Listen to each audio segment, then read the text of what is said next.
सभी प्यारे बच्चों का आज की कक्षा में स्वागत है। प्यारे बच्चों, हम आपके लिए फिर से नया टॉपिक लेके आए हैं और आज का टॉपिक है अपना सर्वनाम।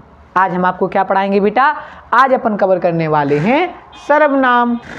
सबसे पहले आपको बताएं सर्वनाम किसे कहते हैं। तो बेटा सर्वनाम एक विकारी शब्द है जो लिंग या लिंग वचन कारक के अनुसार बदल जाते हैं। अब कहते किसे हैं?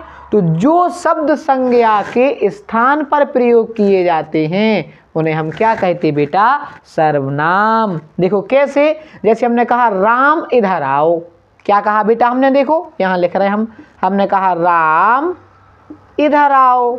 बताओ किसको बुलाया? राम को। अब अगर बेटा राम का नाम नहीं लेना है, देखो राम तो संज्ञा है ना, अगर राम का नाम नहीं लेना है और राम की जगह हम बुलाना है तो क्या कहेंगे? आप इधर आओ। बताओ आप क्या कहेंगे बेटा? आप इधर आओ या तुम इधर आओ। तो जो शब्द इस राम की जगह प्रयोग हुआ बेटा उसी का नाम क्या है? सर्वनाम। बोलो समझ में आ गया ना? तो हमने ये बताया जो शब्द संज्ञा के बदले में बोले जाते हैं उन्हें हम क्या कहते बेटा? उन्हें हम कहते सर्वनाम।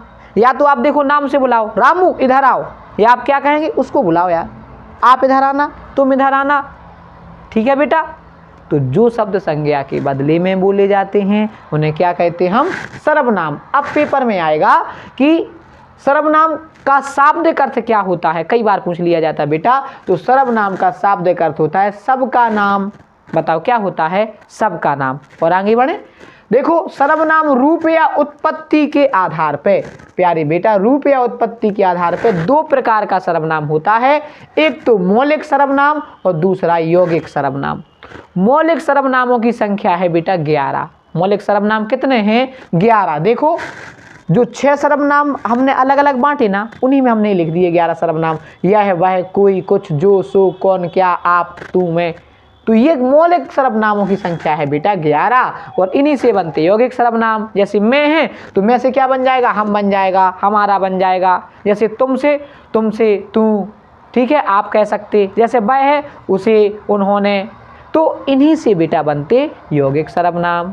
बताओ क्या बताया? मौलिक सर्वनामों की संख्या कितनी है? 11 और फिर इन्हीं से क्या बना सकते हैं अपन? यौगिक सर्वनाम। तो रूप या उत्पत्ति के आधार पर सर्वनाम कितने प्रकार के होते? 2। एक तो मौलिक सर्वनाम और दूसरे होते बेटा यौगिक सर्वनाम। अब देखो सर्वनाम मुख्य रूप से 6 प्रकार के होते हैं बेटा। निजवाचक सर्वनाम, अनिश्चयवाचक सर्वनाम, निश्चयवाचक सर्वनाम, संबंधवाचक, प्रश्नवाचक, निजवाचक और पुरुषवाचक। क्रम से हमें एक एक करके इनको जानते हैं बेटा। सबसे पहला है निश्चयवाचक सर्वनाम। बताओ कौन सा है? निश्चयवाचक सर्वनाम। इसमें 2 शब्द याद कर लेना आपको, यह और वह। बताओ क्या लिखा रहेगा इसमें? यह और वह। जब निश्चित हो जाए, देखो निश्चित व्यक्ति या वस्तु का बोध कराता है ये सर्वनाम, उसे बोलते निश्चयवाचक सर्वनाम। जैसे यह मेरी कार है, फिक्स कर दिया, निश्चित कर दिया। देखो यह मेरी कार है, आपकी नहीं है, तो निश्चय है ना बेटा। और यह भी लगा देखो, तो ये क्या है? निश्चयवाचक सर्वनाम। देखो वह शेर है, फिक्स है कि वह शेर है, निश्चयवाचक सर्वनाम। अब एक और बात बेटा, जैसा निश्चयवाचक सर्वनाम है ना, अब आप कहेंगे सर यह है भाई तो विशेषण में भी आता, तो उसी का नाम तो फिर हमने दिया है सार्वनामिक विशेषण। बताओ ये शब्द काय में आएंगे? सार्वनामिक विशेषण में। अगर ऑप्शन में सार्वनामिक विशेषण हो तो भी लगाना है। अब कैसे लगाना है वो एक बार ध्यान से सुन लो बेटा। अगर सर्वनाम दोनों एक साथ आ गई, देखो यह भी एक शब्द सर्वनाम है और मेरी भी सर्वनाम है, तो यह और मेरी दोनों अगर एक साथ सर्वनाम आ गई ना तो हो जाएगा निश्चयवाचक सर्वनाम। और अगर बेटा देखो संज्ञा के जस्ट बाद सर्वनाम, संज्ञा के जस्ट पहले, देखो संज्ञा के पहले अगर सर्वनाम आ जाए तो आ जाता सार्वनामिक विशेषण में। बताओ काय में पहुंच जाता? सार्वनामिक विशेषण। याद रखना, हमने विशेषण आपको बहुत अच्छे से पढ़ा है, जिसने भी नहीं पढ़े बेटा वो वाली वीडियो देख लो। तो एक होता अपना सार्वनामिक विशेषण। तो अगर देखो संज्ञा के पहले सर्वनाम आ गया, किसी भी संज्ञा के पहले सर्वनाम, तो वो सार्वनामिक विशेषण में जाएगा। और अगर बेटा सर्वनाम के पहले सर्वनाम है यानी 2 सर्वनाम एक साथ हैं तो निश्चयवाचक सर्वनाम में आएगा। बोलो समझ में बात आई? और अगर ऑप्शन में सार्वनामिक विशेषण ना हो तो अपन क्या लगाएंगे? फिर यही निश्चयवाचक सर्वनाम, अगर यह वह मिलता है तो। नेक्स्ट है बेटा अनिश्चयवाचक सर्वनाम। इसमें निश्चित नहीं होगा, कोई कुछ रहती, इसकी मेन ट्रिक क्या है? कोई और कुछ। जैसे अनिश्चित वस्तु का बोध होगा इसमें। दरवाजे पर कोई खड़ा है, क्या पता कौन खड़ा है, दरवाजे पर कोई खड़ा है।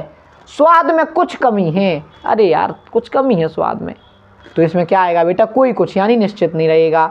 संबंधवाचक सर्वनाम जो दो व्यक्तियों का बेटा आपस में या वस्तुओं का संबंध बताएं या दो उपवाक्यों को जोड़े, उसे हम क्या कहते, संबंधवाचक सर्वनाम। जो सोएगा वो खोएगा, इसीलिए जागो और पढ़ो। जैसा करोगे वैसा भरोगे, जिसकी लाठी उसकी भैंस, है ना बेटा।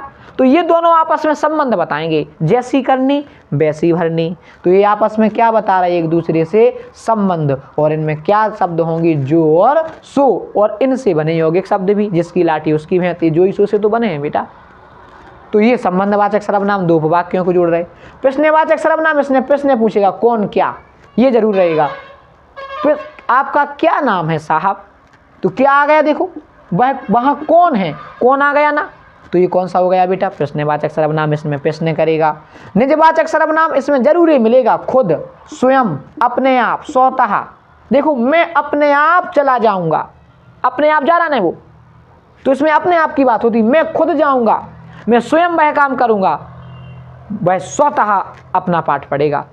तो बेटा जब अपनी की बात आ जाए उसे क्या कहते हैं, निजवाचक सर्वनाम। मैं अपने आप पास हो जाऊंगा, तो कौन सा सर्वनाम, निजवाचक सर्वनाम। पुरुषवाचक सर्वनाम बेटा मैं तू रहेगा, इसमें स्त्री पुरुष दोनों के लिए प्रयोग किया जाता, लेकिन ये 3 प्रकार का होता। बताओ कितने प्रकार का होता है बेटा, 3 प्रकार का। तो प्यारे बेटा ये कितने प्रकार का होता है पुरुषवाचक सर्वनाम, 3, उत्तम पुरुष, मध्यम पुरुष और अन्य पुरुष। देखो बेटा, जो कहे वो उत्तम पुरुष, जिससे कहे वो मध्यम पुरुष, और जिसके बारे में कहे उसे बोलते अन्य पुरुष। क्या बोलते बेटा, अन्य पुरुष। देखो जैसे एक एग्जाम्पल दे रहे, राम ने, देखो हम आपको एक एग्जाम्पल बता रहे बेटा, जैसे राम ने, किसने, राम ने हनुमान से कहा, किससे कहा, हनुमान से कहा, सीता को खोजो। बताओ किसको खोजना है बेटा, सीता को। किसने कहा, राम ने, ठीक है। किससे कहा, हनुमान जी से। किसको खोजना है, सीता को। तो जो कहे, तो राम क्या हो गए बेटा, उत्तम पुरुष। किससे कहा, हनुमान जी से, हनुमान क्या हो गए, मध्यम पुरुष। अब किसके बारे में कहा, सीता को खोजना है, तो सीता क्या हो गई बेटा, प्रथम पुरुष या अन्य पुरुष। बोलो बात समझ में आई। जैसे मान लो हमने कहा आपसे बेटा, सभी बच्चे, हमने कहा सभी बच्चे पुलिस की तैयारी करो, अच्छे से तैयारी करो, तो हमने क्या कहा बेटा, सभी बच्चे।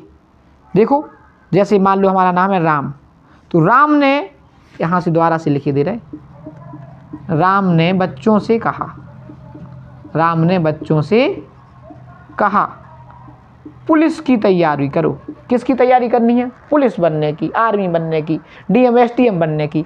किसने कहा बेटा, राम ने, तो राम क्या हो गया, जल्दी बताओ, उत्तम पुरुष। जो कहे वो उत्तम पुरुष। किससे कहा, बच्चों से, तो बच्चे क्या हो गए, मध्यम पुरुष। किसके बारे में कहा, पुलिस के बारे में, तो पुलिस क्या हो गई बेटा, उत्तम पुरुष। बोलो बात समझ में आई।